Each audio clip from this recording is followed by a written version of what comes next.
السلام علیکم friends, welcome to کتاب نگری یوٹیوب چینل کتابوں کی نگری میں خوش آمدید۔ میں ہوں آپ کی ہوسٹ اقراء یاسین اور آج میں آپ کے لے کر آئی ہوں جنت زیب کے قلم سے تحریر کردہ ناول لافانی عشق کے ایپیسوڈ نمبر 9 کو لے کر۔ اس ایپیسوڈ کو سٹارٹ کرنے سے پہلے آپ کر لیجئے ہمارے چینل کو سبسکرائب، ویڈیو کو لائک اور کلک کر لیجئے بیل آئیکن کو۔ اب آتے ہیں ایپیسوڈ کی جانب۔ سلطان مینشن پہنچتے ہی گاڑی سے اتر کر ایک بار پھر اسے بازوؤں میں اٹھائے وہ سیدھا اپنے کمرے میں آیا اور لا کر آرام سے بیڈ پر لٹایا اور خود بھی اس کے ساتھ ہی تھوڑی سی جگہ پر بیٹھ گیا۔ آئرہ کے چہرے پر لال چنری کا گھونگھٹ ابھی بھی موجود تھا۔ وہ بے شک گھونگھٹ میں تھی لیکن اس کے باوجود ہاتھ بہت اچھے سے جانتا تھا کہ وہ کس قدر جان لیوا لگ رہی ہوگی۔ اسے تو وہ سادگی میں گھائل کرنے کی صلاحیت رکھتی تھی، تو آج تو پھر وہ پور اس کے لیے سجی سراپا حزن بنی تھی۔ بہت احتیاط کے ساتھ ہاتھ نے اس کا سر سیدھا کیا اور گھونگھٹ ہٹایا۔ گھونگھٹ ہٹا کے اس کا دل میں موہ لینے والے حسن پوری طرح سامنے آیا۔ اس کے توقع کے مطابق وہ حسین لگ گئی۔ یہ تو وہ بہت اچھے سے جانتا تھا، لیکن وہ حسین کے ساتھ ساتھ اس قدر جاذب میں نظر لگی کہ اسے امید بالکل نہیں تھی۔ اپنی اداؤں پر وہ ہاتھ سلطان کو حیران پر حیران کر رہی تھی۔ نہ تو اسے اس کے بے ہوش ہونے کی امید تھی اور نہ ہی اتنی جاذب نظر لگنے کی۔ ماتھے پر بندیا، کانوں میں ایئر رنگز، گلے میں سیٹ، آنکھوں پر ڈارک برائڈل میک اپ، ہونٹوں پر سرخ اناری لپسٹک، ان سب کے بعد ہاتھ سلطان کو سچ میں اپنے جذبات سنبھالنا مشکل ہی لگا۔ وہ ٹکٹکی باندھ کر اپنی ہیزل گرے آنکھوں میں محبت کا پورا جہان آباد کیے کئی لمحے اسے نہار کر اپنی آنکھوں کے پیاس بجھانے لگا، جبکہ وہ ہر چیز سے بے نیاز آنکھیں بند کے اپنے حواسوں سے بیگانی تھی۔ اگر اس وقت اسے کوئی دیکھ لیتا تو یقیناً اپنی آنکھوں پر یقین نہ کر پاتا، کیونکہ وہ اسے دیکھ ہی ایسے رہا تھا جیسے وہ کوئی معجزہ ہو۔ اس کی آنکھوں کی چمک اور لبوں کی مسکراہٹ اس قدر جان لیوا تھی کہ کوئی بھی دیوانہ ہو جاتا۔ کئی لمحے نہارنے کے بعد اس نے اپنے دانے ہاتھ سے بڑی ہی محبت کے ساتھ آئرہ کا داہنا رخسار چھوا۔ اس کے بعد اس کی گھنی بند پلکیں اور پھر پھسلتے ہوئے ہاتھ اس کی سرخ اناری ہونٹوں کی جانب آیا۔ اسے چھوتے ہاتھ کی اپنی دھڑکنیں یکدم تیز ہوئیں۔ اپنی بڑھتی دھڑکنوں پر وہ گہرا مسکرایا تھا کہ تبھی آئرہ کے وجود میں ہلکی سی جنبش پیدا ہوئی اور دھیرے دھیرے پلکیں اٹھائیں۔ اس نے اپنی آنکھیں کھولیں لیکن نظروں کے سامنے اسے پایا۔ پہلے تو وہ ناسمجھی سے سب سمجھنے کی کوشش کرنے لگی، لیکن جب حواس پوری طرح بیدار ہوئے اور اسے اپنے اتنے قریب پایا تو یکدم وہ گھبرا کر اٹھنے لگی، مگر ہاتھ نے فوراً اس کے دائیں بائیں ہاتھ رکھ کر اس کی کوشش ناکام بنائی، جس پر وہ دوبارہ سر تکیے پر رکھ کر لیٹ گئی۔ لیکن لیٹتے ہوئے اس نے ہاتھ کی طرف نہ دیکھا بلکہ نگاہیں اس کی شیف پر تھیں۔ سنا تھا محبوب کے لمس پر خود کو سنبھال پانا مشکل ہو جاتا ہے، آج تو دیکھ بھی لیا۔ اس کی جھجک، سانسوں کا تیز تیز ابھرنا اور رخساروں کا شرم سے لال ہو جانا، یہ منظر اتنا حسین تھا کہ ہاتھ کے لبوں سے پرشوق جملہ ادا ہوا، لیکن آئرہ کو لگا وہ اس کے بے ہوش ہو جانے پر طنز کر رہے۔ سوری مت بولیں، بلکہ میں تو خوش ہوں کہ آپ بے ہوش ہو گئی۔ اس کی بات پر آئرہ نے پلکیں اٹھا کر اس کی آنکھوں میں دیکھا، جسے جاننا ہو مطلب آپ کا یہ جان لیوا روپ کسی کی نظروں میں آئے، اس سے اچھا ہے آپ بے ہوش ہو گئی۔ ایک ہاتھ اس کی بائیں جانب اور دوسرے سے اس کے رخسار ہلکے سے چھوتے ہوئے وہ تھوڑا سا اس کے قریب جھک کر بولا، جس پر آئرہ کی پلکیں ایک بار پھر شرم سے جھکی تھیں۔ وہ اس کے رخسار کو اتنے پیار سے سہلا رہا تھا کہ آئرہ کی آنکھیں اس کے لمس پر خود بخود بند ہوئیں۔ آئرہ! کئی لمحے خاموشی سے بیتنے کے بعد ہاتھ نے اس قدر محبت سے اس کا نام پکارا کہ آئرہ کو لگا جیسے دنیا یہیں تھم گئی ہو۔ محبوب کے لبوں سے ادا ہوا نام اس قدر پیارا ہوتا ہے، یہ تو آج پہلی بار اس نے جانا تھا۔ تا حیات میرا ساتھ قبول کر کے میری شریک سفر بننے کے لیے آپ کا بہت بہت شکریہ۔ پرشدت لہجے میں بولتا وہ جھکا اور اپنے لبوں کا پہلا پرشدت بوسہ اس کے ماتھے پر دیا، جسے بند آنکھوں سے ہی محسوس کرتے ہوئے آئرہ کے پورے وجود میں کپکپی کے ساتھ سرشاری بھی چھائی تھی۔ اتنا گھبرا گئیں تو میرے جذبات اور شدتوں کو کیسے سنبھال پائیں گی آپ، نورِ ہاتھ؟ اس کی بات پر آئرہ کی آنکھیں اور بھی سختی سے بند ہوئیں، جبکہ ساتھ ہی ساتھ اس نے بیڈ شیٹ پر گرفت مضبوط کی، جبکہ اس کی یہ معصوم سی حرکت ہاتھ کے لبوں پر گہری مسکراہٹ کی وجہ بنی۔ چلیں اٹھیں۔ اس کے ہاتھوں سے بیڈ شیٹ نکال کر ہاتھ نے اسے اٹھنے کا کہا، لیکن اس کی بات پر آئرہ نے آنکھیں کھول کر ناسمجھی سے اسے دیکھا۔ جس رب نے آج ہمیں ایک کی ہے، اس رب کا شکریہ ادا نہیں کریں گی؟ اس کی ناسمجھی کا جواب بہت ہی محبت بھرے لہجے میں دیا گیا اور اب کی بار آئرہ کے ہونٹوں پر بھی مسکراہٹ پھیلی۔ وہ پیچھے ہٹا تو آئرہ بھی اپنا لہنگا سنبھال کر بیڈ سے اٹھ کر کھڑی ہوئی، لیکن زمین پر بکھرے پھولوں پر نظر پڑنے پر اس نے پورے کمرے کی طرف دیکھا، جہاں چاروں اور زمین پر گلاب کے پھول بکھرے ہوئے تھے، جبکہ اسی طرح کمرے کو بھی ہلکے ہلکے پھولوں سے ڈیکوریٹ کیا گیا تھا۔ اس کا کمرہ کافی بڑا تھا، جہاں ہر چیز، ساری ڈیکوریشن نیلے اور سفید رنگ کی تھی۔ فرنیچر سے لے کر دیواریں اور پردوں تک سب کچھ 2 رنگوں سے سجایا گیا تھا۔ کمرے میں تقریباً 4 دروازے موجود تھے، جس میں پہلا دروازہ کمرے میں اندر آنے کا تھا، دوسرا دروازہ ٹیرس پر جانے کا، تیسرا واش روم اور ڈریسنگ روم کا ملحقہ اور چوتھا دروازہ پینٹنگ روم میں جانے کا تھا۔ چاروں طرف نظر گھمائی، آئرہ کی نظریں سائڈ ٹیبل پہ پڑے فریم پر اٹکی، جہاں اس کی کل رات مہندی کی تصویر موجود تھی، جس میں وہ کسی بات پر سر جھکا کر مسکرا رہی تھی اور اس کا ایک ہاتھ اس کے ماتھے کے پاس تھا، جس تصویر کو دیکھ کر وہ حیران ہوئی، کیونکہ ایسی کوئی بھی تصویر اس نے نہیں بنوائی تھی، اور اگر بنوائی بھی تھی تو اتنی جلدی فریم کیسے ہو گئی؟ میں نے خود بنائی ہے اپنے ہاتھوں سے، ہاتھ نے بولتے ہوئے اس کی الجھن دور کی، جس پر آئرہ نے سمجھتے ہوئے گردن ہاں میں لائی، کیونکہ یہ وہ جانتی تھی کہ اسے پینٹنگ کرنا آتی ہے، لیکن اتنی اعلیٰ طریقے کی آتی ہے یہ اسے معلوم نہیں تھا۔ وہ تصویر بالکل کسی ڈیجیٹل کیمرے سے لی ہوئی لگ رہی تھی۔ لہنگا سنبھال کر وہ کھڑی ہوئی کہ ہاتھ نے آگے بڑھ کر اس کا لہنگا نیچے سے پکڑا تاکہ وہ دھیان سے چل سکے۔ اس کی حرکت پر اس بار بھی آئرہ صرف مسکراتے جب وہ اسے ساتھ لیے ڈریسنگ روم میں انٹر ہوا تھا اور بٹن پش کر کے وال اوپن کی، جس پر وال خود بخود کھلی اور ایک کمرہ نمودار ہوا جو شاید آئرہ کے وارڈروب تھی، جہاں سامنے کی ساری دیوار کے ساتھ ڈھیر سارے کپڑے ہینگس تھے جن میں ہر طرح کے ڈریسز موجود تھے، شلوار قمیض، کرتے، کیپریز، ساڑیاں، نائٹ ڈریسز، یہاں تک کہ نائٹیز بھی۔ دائیں طرف والی دیوار پر بنے کیبنز میں ہر طرف اس کی ساری جیولری موجود تھی، بائیں طرف جوتوں کی کلیکشن، جبکہ تینوں طرف کے نیچے والے حصے میں تمام بیگز کی کلیکشن موجود تھی۔ یہ اس کی وارڈروب کی ڈیکوریشن بھی بالکل کمرے کی طرح وائٹ اور بلو تھی۔ آپ چینج کر لیں، میں باہر آپ کا ویٹ کر رہا ہوں۔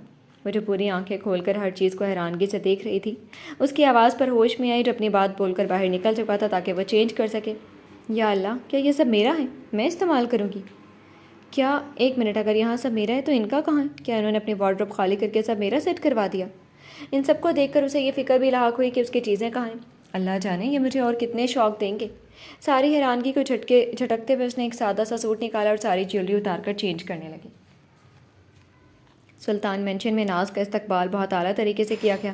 نہ جانے کتنی آتش بازی اور انار اس کے راستے میں جلائے جا چکے تھے، جبکہ پھول اس پر یوں نچھاور کیے گئے تھے جیسے بارش کی گئی ہو۔ یہ سب کچھ آئرہ اور ناز دونوں کے لیے تھا، جو کہ اب صرف ناز کے حصے میں آیا تھا۔ وہ تو یہ سب ڈھول ڈھمک کے، آتش بازی، انار، پھول، یہ سب دیکھ کر بہت ہی زیادہ خوش تھی۔ یہ سب تو آج پہلی بار اس نے دیکھا تھا، اور وہ بھی اپنے لیے۔ اس کی یہ والہانہ خوشی ارمان کے دل کو ڈھیروں سکون بخش رہی تھی۔ ایک تو وہ آج لگ اتنی پیاری رہی تھی کہ اس کی نظریں اس پر سے ہٹنے کو انکاری تھیں، اور اوپر سے اس کی خوشی، وہ تو بس مسکرا کر اس کی خوشی میں خوش ہو رہا تھا۔ چینج کرنے کے بعد ان دونوں نے ایک ساتھ مل کر شکرانے کے نوافل ادا کیے اور کتنی ہی دیر بیٹھ کر دعا میں اپنے رب کا شکر ادا کرتے ہوئے آنے والی زندگی کے ہر موڑ پر ایک دوسرے کے ساتھ اور خوشیوں کی دعا کے نوافل ادا کر کے وہ دونوں اٹھے کہ تبھی ناز اور ارمان کے صدبہ کے سب بکھر آ گئے۔ اس پر ہاتھ نے اسے اپنے ساتھ نیچے چلنے کا کہا تو آئرہ بھی اس کی بات مان کر نیچے چلی آئی، جہاں سبھی لوگ فی الحال ڈرائنگ روم میں بیٹھے ہوئے تھے، جس پر سب کے ساتھ وہ دونوں بھی آ کر وہاں بیٹھ گئے۔ آئرہ بیٹا، اب آپ کی طبیعت کیسی ہے؟ تعمیر سلطان نے پرشفیق لہجے میں پوچھا۔ اب تو بہتر ہے انکل، وہ بس بی پی تھوڑا سا لو ہو گیا تھا اور کچھ نہیں۔ آئی ایم سوری، میری وجہ سے آپ سب کو پریشان ہونا پڑا۔ تعمیر سلطان کو جواب دیتے ہوئے آخر میں اس نے سب کی طرف دیکھ کر معذرت بھی کی۔ کوئی بات نہیں بیٹا، کبھی کبھی یہ سب ہو جاتا ہے، آپ کو شرمندہ ہونے کی ضرورت نہیں ہے۔ جی بھابھی، ایسے موقع پر اکثر ایسا ہو جاتا ہے، اس لیے آپ شرمندہ نہیں ہو۔ تعمیر سلطان کے بعد دعا نے بھی اس کی شرمندگی کم کرنی چاہیے، جبکہ ان دونوں کی بات پر وہ ہلکا سا مسکراتی اور اس کے ساتھ بیٹھا اس کا مجازی خدا سب کی موجودگی کو فراموش کیے بس مسکراتے نگاہوں سے اسے نہارنے میں ہی مصروف تھا، جیسے وہاں کوئی اور موجود ہی نہ ہو۔ اس کے یہ مبہوت کوئی اور نیا صحیح، لیکن ذوحان سلطان بڑی غور سے دیکھ رہا تھا۔ وہ کبھی ارمان کو دیکھتا تو کبھی ہاتھ کو، کیونکہ وہ دونوں ہی فی الحال مجنوں کی طرح اپنی بیویوں کو دیکھ رہے تھے۔ ان دونوں کے بعد اس نے نظریں ارشان کی طرف اٹھائیں اور بس پھر سوائے سر نہ میں ہلانے کے اس کے پاس کوئی راستہ باقی نہ رہا، کیونکہ ارشان سلطان بھی انہیں دونوں کی طرح اپنی بیوی کو دیکھ نہیں نہار رہا تھا، جیسے ان تینوں کی بیویاں تھوڑی دیر بعد کہیں چلی جائیں گی اور دوبارہ شاید سال دو سال بعد ملنا نصیب ہوگا انہیں۔ فیضان بھائی، آج پہلی باری صحیح، لیکن اپنے ان تینوں بھائیوں کو دیکھ کر مجھے میرے شدید کنوارے پن کا احساس ہو رہا ہے۔ فیضان کی جانب تھوڑا سا جھک کر ذوحان نے چلے دل سے اپنا دکھڑا رویا، جس پر فیضان نے ناسمجھی سے ان تینوں کی طرف دیکھا اور پھر بات سمجھ کر ذوحان کو گھورا۔ ہال میں جب تم انوشا کو دیکھ کم اور گھور زیادہ رہے تھے، تب تمہیں اس بات کا احساس نہیں ہوا تھا؟ اس کی طرح دھیمے لہجے میں بولتے ہوئے فیضان نے اس کے دکھڑے کا ٹکا سا جواب دیا، اور اس کے جواب پر ذوحان بالوں میں ہاتھ پھیرتا کسی آنی ہنسی ہنسا۔ ایسے تو کوئی بات نہیں بھائی، وہ تو بس، ہاں جانتا ہوں، سب اب اپنے احساسات کو ذرا سنبھال کر رکھو، سمجھے؟ آئرہ بھابھی، آپ کو نا تھوڑی دیر پہلے آنا چاہیے تھا۔ پتہ ہے باہر فیضان بھائی اور ذوحان نے کتنی زیادہ آتش بازی کروائی اور اتنے زیادہ انار بھی چلائیں، سب کچھ اتنا پیارا لگ رہا تھا، پر آپ نے مس کر دیا سب۔ ایکسائٹمنٹ میں آئرہ کو باہر ہوا سب بتاتے ہوئے آخر میں ناز افسوس ستا بھی ہوئی تھی کہ یہ سب وہ نہیں دیکھ پائی، جبکہ یہ سب آئرہ اپنے کمرے میں ٹیرس سے دیکھ چکی تھی کہ سب نے کیسے اس کے استقبال کے لیے تیاریاں کی تھیں۔ سب کچھ دیکھ کر ایک بار پھر اسے بھی افسوس ہوا کہ وہ کیوں بے ہوش ہو گئی، لیکن خیر اب کیا ہو سکتا تھا۔ کوئی بات نہیں، میں نہ صحیح ہماری ناز نے تو سب دیکھا نا، تو بس یہی کافی ہے، سمجھا؟ سب میں نے دیکھ لیا۔ ہلکا سا مسکراتے ہوئے اس نے ناز کو جواب دیا، تبھی ہاتھ کا موبائل بجا اور اس نے پینٹ کی جیب سے موبائل نکال کر دیکھا تو فاروق صاحب کی کال تھی، جو شاید آئرہ کی وجہ سے انہیں کال کر رہے تھے۔ آئرہ، آپ کے بابا کی کال ہے۔ کال اٹھانے کے بجائے اس نے موبائل آئرہ کے حوالے ہی کرنا مناسب سمجھا، جس پر آئرہ سب کو ایکسکیوز کرتی اٹھ کر ڈرائنگ روم سے باہر نکل گئی۔ چلو آؤ ناز، میں تمہیں تمہارے کمرے میں تک چھوڑ دوں تاکہ تم اب آرام کر لو۔ دعا نے اٹھتے ہوئے ناز کو بھی اٹھنے کا کہا تاکہ اس کے کمرے میں جا کر بٹھا سکے، لیکن اس کی بات پر ناز نے بیچارہ سا منہ بنایا۔ ہم سے نہیں چلا جاتا اب، اور دعا بھابھی اتنا ہیوی ہے یہ ڈریس، اسی لیے تو بول رہی ہوں چل کر کمرے میں چینج کر لو۔ اس کے انکار پر دعا نے ہنستے ہوئے کہا، وہ تو ٹھیک ہے لیکن اب ہم چل کر نہیں جائیں گے، بلکہ مان آپ ہمیں اٹھا کر لے جائیں کمرے میں۔ دعا کی بات کو سمجھتے ہوئے ناز نے خود جانے سے انکار کیا اور ارمان کی طرف دیکھتے ہوئے بچوں کی طرح فرمائش کی، جبکہ اس کی یوں سب کے سامنے کی گئی فرمائش پر جہاں ارمان شرمندہ ہوا وہاں باقی سبھی کے ہونٹوں پر دھیمی سے مسکراہٹ اٹھی۔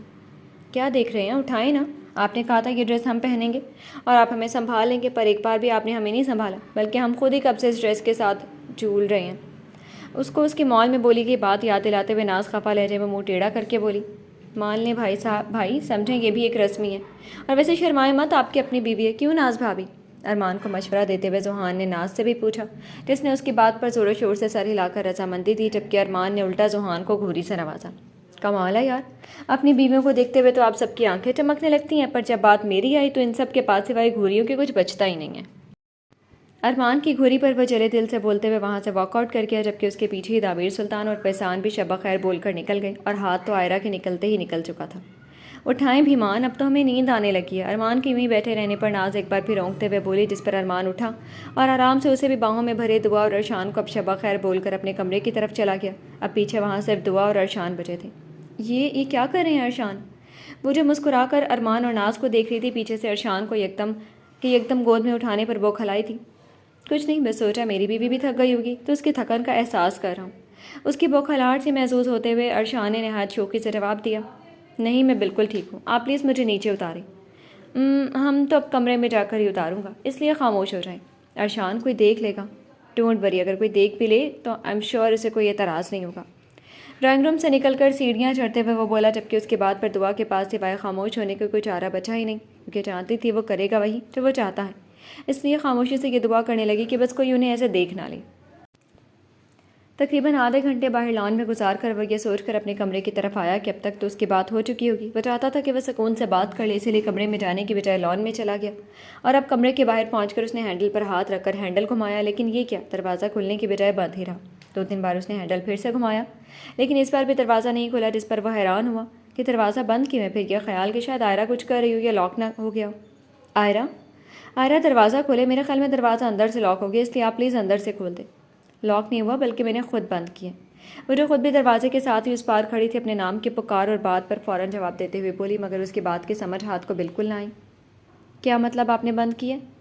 وہ کیا ہے نا مسٹر ہاتھ سلطان، تقریباً 4 ماہ پہلے آپ نے کہا تھا کہ میں آپ کو جو چاہے سزا دے دوں، لیکن بس آپ کو معاف کر دوں، تو بس سمجھے یہ آپ کی سزا ہے کہ آج اپنی شادی کی پہلی رات آپ اپنے کمرے سے باہر لاؤنج میں گزاریں گے۔ بہت ہی سادہ سے انداز میں دیوار کے ساتھ ٹیک لگاتے ہوئے آئرہ نے اسے اس کی کہی بات یاد دلائی اور ساتھ یہ بھی بتایا کہ یہ اس کی سزا ہے۔ دیکھیں وہ سب تو ٹھیک ہے، لیکن میری بات سنیں، اگر گھر میں کسی نے یوں اس طرح مجھے کمرے کے بجائے باہر دیکھا تو کیا سوچے گا؟ آپ پلیز دروازہ کھولیں اور مجھے اندر آنے دیں، اس کے بعد جو بولیں گی ویسا ہی ہوگا۔ اس کی بات کے جواب پر ہاتھ نے اسے بڑے ہی پیار سے سمجھانا چاہا، لیکن شاید آئرہ ٹھان کر آئی تھی کہ آج کی رات اسے سزا دینا پکی ہے۔